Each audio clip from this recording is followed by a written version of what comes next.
ไว้อยู่บ้านเขาจะไปเชื่อในตัวเขาเก็บเครื่องไว้แล้วเขาจึงไปไว้อยู่น่าจะโฮมดูหัวบ้านพี่น้อง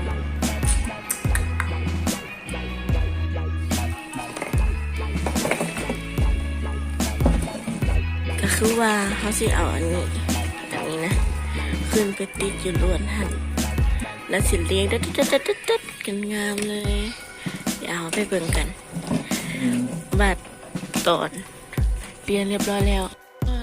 มันก็จะเป็นอย่างซี่มันก็จะงามมาแล้วจริงๆมองไปทางน้องมันก็งามเลย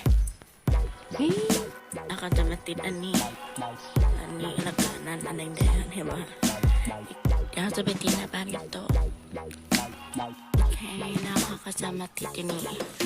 เมื่อกี้นี้เขาไปไหวแล้วนะเขาก็มากินข้าวเช้ากันก่อนที่จะไปบ้านหัวเมืองนาไซทองเป็นข้าวเช้ากินข้าวแล้วก็ตอนนี้จะไปอาบน้ำแล้วก็เตรียมเครื่องกันเดินทางไปเมืองนาไซทองทุกคนตอนนี้อาบน้ำแต่งตัวเรียบร้อยแล้วเราจะไปขึ้นรถกันอันเล็กเมื่อกี้วันนี้น่าจะได้อันเดียวน่าจะไปเพิ่มเท่าไหร่น่าจะได้อันเดียวแล้วก็เป็นปีแรกที่เขาได้อังเปาเพราะว่าแต่ละปีคือของปูได้อังเปาเลยถ้าสิได้ก็ได้ของคนมันเกิดนั่นแหละดีใจ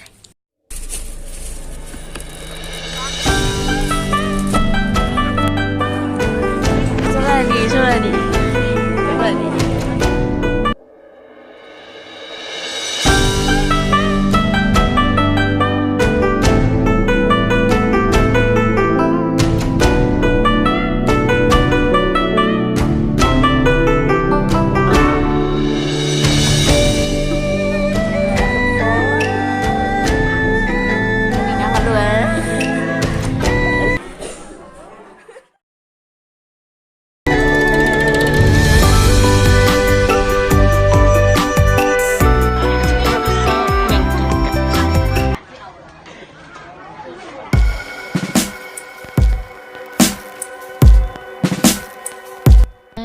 ของกินมื้อนี้ก็คือ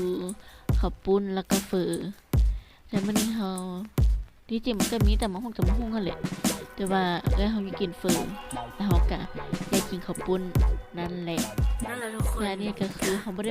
ต้องได้บริการเองเพราะว่าพี่น้องเป็นวีทแล้วเขาก็ต้องได้เฮ็ดให้พอดีเป็นคนขี้ลืมก็เลยลืมถ่ายคลิปนั่นแหละ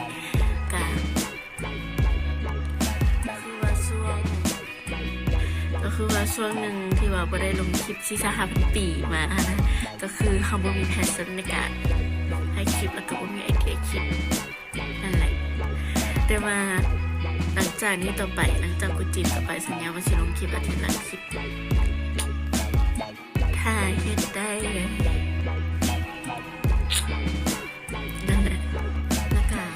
ช่วงเดือนหนึ่งของเราได้แฮปปี้นิวเยียร์กันค่ะแฮปปี้นิวเยียร์ทุกคนขอให้ทุกคนมีความสุขในปีใหม่ร่ำรวยเฮงมาเดือนท้ายเดือนหนึ่งกะกดจีนกะ